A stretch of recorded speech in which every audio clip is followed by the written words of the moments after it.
oui, je crois qu'on a... Ce micro-là, il va à peu près à condition, comme vous l'avez fait, qu'on parle près du micro. D'abord, merci. Merci à toi, Marc, pour tes paroles d'accueil auxquelles j'ai été évidemment très sensible. Merci à Désir d'Avenir pour avoir organisé cette belle réunion et pour m'avoir invité à y participer. Merci à vous, les intervenants. Je crois que vous avez bien vu la qualité de l'écoute, l'attention, l'intérêt que vous avez suscité dans des interventions très diverses et finalement complémentaires. Alors, qu'est-ce que je retiens de ce que vous avez dit? Il y aurait beaucoup de choses à dire, mais c'est la règle du jeu, et surtout sur un sujet comme cela, et sur vos exposés, il faut qu'on prenne du temps pour discuter. Je retiens une formule qui a été dite au début, dont il faut toujours se rappeler. La démocratie ne se réalise pas du jour au lendemain. La Révolution française, c'était il y a 200 ans, on ne peut pas dire que la société française soit parfaitement démocratique. Et dans cette démocratie, il y aura des avancées et des reculs. Dans chacun pays, avec son histoire, comme il y a eu dans toutes les démocraties, dans l'histoire de toutes les démocraties du monde. Il faut l'admettre, et c'est difficile et c'est risqué. Et j'étais très intéressé, en particulier par l'exposé qui montrait cette dialectique entre la rue et les institutions, avec un équilibre toujours difficile à trouver, mais nécessaire. Deuxième remarque qui m'a frappé, dans le court laps de temps, depuis ces révolutions, depuis la révolution tunisienne et les autres, il y a quand même eu des avancées extraordinaires. D'abord au niveau des idées reçues. Ce qui semblait impossible, impensable, est possible, est en train de se faire. Et puis, je prends un seul exemple, c'est particulièrement frappant, en particulier quand on voit le niveau où on en est en France. La Tunisie s'apprête à avoir des élections avec la parité. Et nous n'y sommes pas encore en France. Donc nous avons aussi à apprendre, y compris sur des plans institutionnels, des révolutions qui sont en cours dans les pays arabes et en particulier, puisqu'on parle ce soir, de la Tunisie en Tunisie. Troisième point qui a été évoqué, que je partage aussi, une méconnaissance globale, pas des gens qui sont ici, je pense, mais une méconnaissance globale assez forte des gens du Nord pour les gens du Sud. D'une manière générale, d'ailleurs, me semble-t-il, des cultures les unes pour les autres. Et ça vaut aussi en Europe. Moi, je travaille depuis longtemps sur les questions européennes. Je travaille beaucoup avec l'Allemagne. J'y ai passé un certain temps de ma vie. Les Allemands sont très différents des Français, même quand ils croient se connaître, même quand ils font les mêmes métiers. Et c'est évidemment vrai pour à peu près tous les pays, mais souvent, pour nous Français en tout cas, beaucoup de gens connaissent la France, dans le monde entier, savent beaucoup de choses sur nous. Et vous avez vu parmi les slogans, il y a des slogans très directement issus d'une culture française, comme « touche pas à ma Tunisie » avec un M majuscule que j'ai vu tout à l'heure. Les Français, nous sommes souvent dramatiquement ignorants de l'histoire, de la réalité, de la culture, et il faut que ça change, à l'occasion de la sympathie, de l'émotion qui nous prend, de l'importance de cette révolution tunisienne, de cette révolution arabe. Et nous avons évidemment de grandes différences entre les peuples du Maghreb, entre les différents pays arabes, entre les pays européens, entre le Sud et le Nord. Il faut connaître ces différences, il ne faut pas les nier, il faut les comprendre.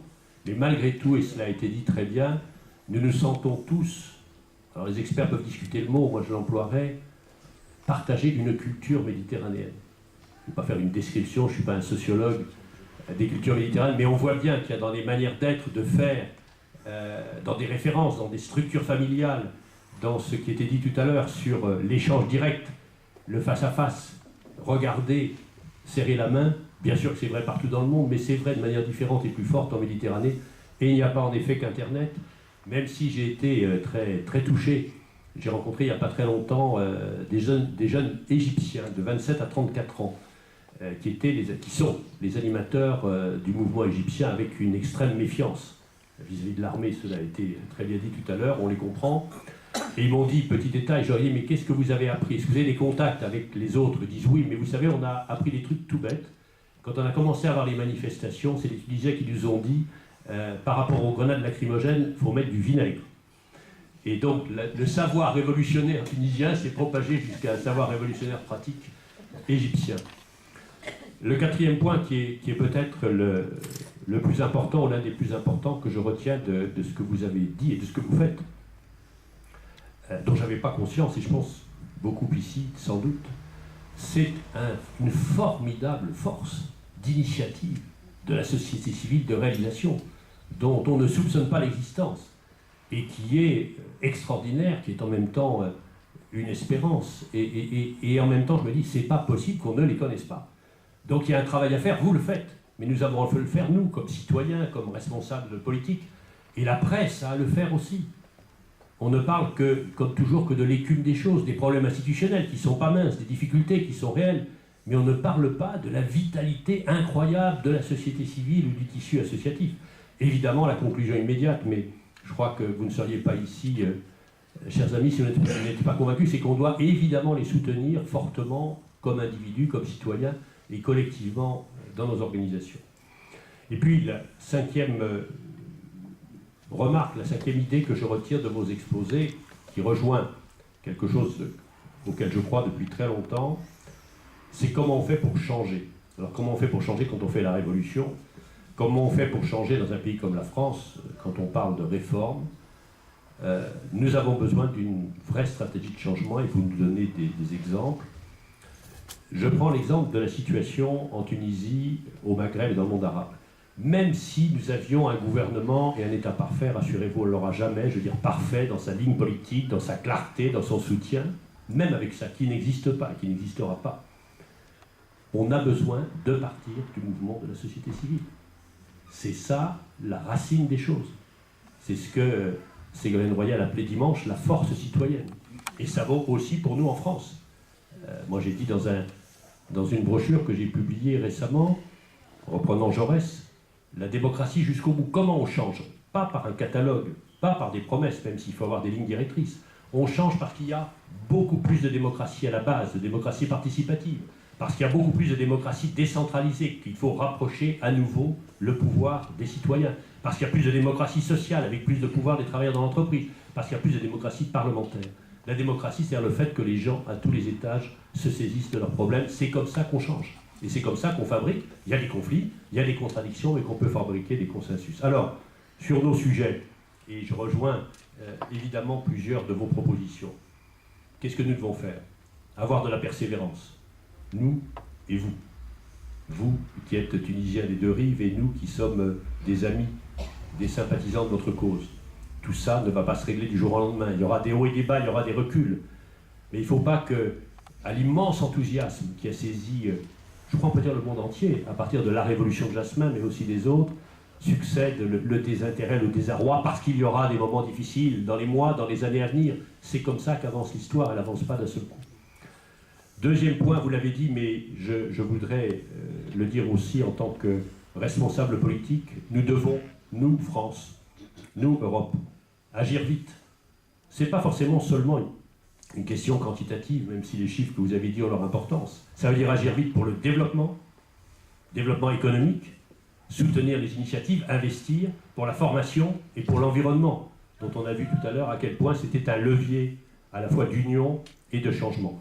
Et j'approuve tout à fait, je sais qu'il y a débat là-dessus, mais je vous donne ma position, l'idée de banque telle que vous l'avez dite.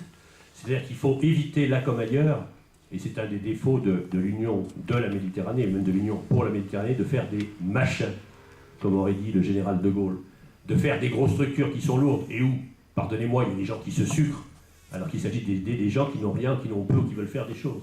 Il ne faut pas une institution lourde. Et la perte, de ce point de vue-là, n'est pas parfaite. Loin de là. Loin de là. Il ne faut pas une banque qui vienne se surajouter aux autres banques. Il faut d'abord qu'il y ait un système bancaire qui marche, ou qui marche mieux, ou qui marche vraiment, dans vos pays comme dans le mien, comme dans le nôtre. Moi, je souhaiterais que les banques prêtent vraiment aux petites entreprises, au lieu de continuer à spéculer. Mais c'est un autre débat, on pourra en reparler si vous voulez. Donc une banque qui finance le risque, qui vienne en appui d'un système bancaire qui existe en partie, mais qui doit se rénover, se moderniser, sachant que la solution est à trouver dans les mains des gens de ces pays, et pas dans nos mains à nous, Français, Européens. Et puis sur l'Euro-Méditerranée, je partage largement ce que vous avez dit. Je crois que c'est utile de parler de la politique. Mais ce n'est pas dans un cadre de ce genre-là qu'on réglera le conflit Israël-Palestine. Ce n'est pas dans ce cadre-là, on peut en parler, mais on ne le réglera pas là. Ni dans aucun autre forum de ce genre-là. C'est pas là qu'on va avoir des structures vraiment utiles. Et là encore, moi je crains des dépenses inutiles, des assemblées lourdes, des responsables qui ne font que parler. L'union de la Méditerranée, l'union des deux rives, l'union Europe-Méditerranée, elle se construit, comme c'est le cas depuis un certain nombre d'années, par des actions concrètes. Et c'est ça qu'il s'agit de développer et de faire connaître et de soutenir, que ce soit dans le domaine de la reconnaissance des diplômes, que ce soit dans le domaine de la formation qualifiante, que ce soit dans le domaine des échanges d'étudiants, une idée qui a été développée par un certain nombre d'amis, tu en parleras tout à l'heure, c'est un Erasmus Europe-Méditerranée. Erasmus, c'est d'autres choses. Hein. Erasmus est emblématique, on a l'image, mais il y a aussi d'autres types de formations, pour les apprentis, pour la formation professionnelle continue. Donc, agir concrètement pour la Méditerranée avec cette banque finançant le risque et avec, c'est une très belle idée, ce mouvement pour la Méditerranée, comme il y a le mouvement européen en effet, qui est un mouvement citoyen, qui est le mouvement de tous les mouvements et qui porte la cause de cette union entre l'Europe et la Méditerranée, toujours dans le débat public. J'ajoute que je suis aussi évidemment d'accord. C'est pas parce que l'Allemagne est à l'est ou parce que les pays scandinaves sont au nord qui doivent se désintéresser de la Méditerranée. Seulement, ils se désintéresseront forcément si la France veut agir seule en prétendant tout faire et tout savoir, ce qui est l'erreur stratégique de Nicolas Sarkozy.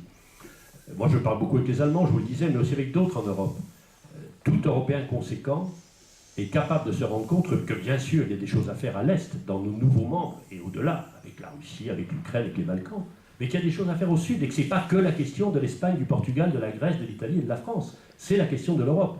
Et donc, on doit relancer cette union de la Méditerranée, cette union pour la Méditerranée, cette union Europe-Méditerranée, notamment là comme ailleurs, à partir d'un accord franco-allemand. Et je sais que les Allemands sont prêts à s'y intéresser si on leur dit vous n'êtes pas exclus, mais comme une des grandes puissances qui est un des moteurs de l'Europe, on a besoin de vous aussi pour la Méditerranée. Et enfin pour nous, ça rejoint là encore vos propos, je le disais à un journaliste tout à l'heure, parmi tous leurs mérites, tous leurs avantages, y compris de donner de l'espoir et au peuple arabe, et dans les peuples arabes, et dans les peuples de culture musulmane, et donner l'espoir à un moment où la situation est si difficile en France et ailleurs, ça a un énorme mérite pour des responsables politiques, c'est que ça doit nous obliger, ça va nous obliger, je pense bien qu'on va être obligé de revoir l'agenda, de revoir la hiérarchie.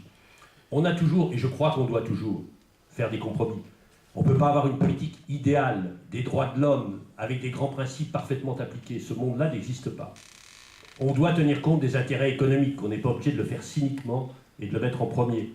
On doit tenir compte des problèmes d'équilibre, les choses ne changent pas du jour au lendemain. La situation, en effet, à Bahreïn est particulièrement choquante et en Syrie aussi, mais c'est compliqué parce qu'on n'a aucune chance, on n'a pas essayé. Mais même si on avait essayé, on n'a aucune chance d'avoir un mandat des Nations Unies.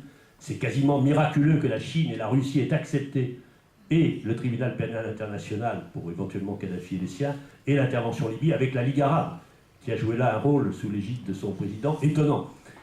C'est la première fois pour que ce ne soit pas une intervention de l'Occident, des croisés. Donc on a besoin d'agir avec les Nations Unies, qui d'ailleurs a discuté sur le mandat et ce qu'on en fait. Mais ce que je veux dire, c'est que désormais, ce qu'on savait, ce que vous saviez vous, mais ce que savaient aussi les diplomates, et ce qu'ils disaient, il ne faut pas leur jeter la pierre, c'est qu'il y a une démocratie, qu'il y a des mouvements sociaux, qu'il y a une revendication des droits de l'homme, qu'il y a une société civile, qu'il y a des avocats qui sont indépendants, qu'il y a des journalistes qui sont indépendants, dans ces pays-là et dans les autres. Eh bien, nous devons mettre en haut de nos priorités la défense de ces mouvements citoyens, parce que c'est l'intérêt de l'évolution de ces pays, et parce que c'est notre intérêt aussi. Merci.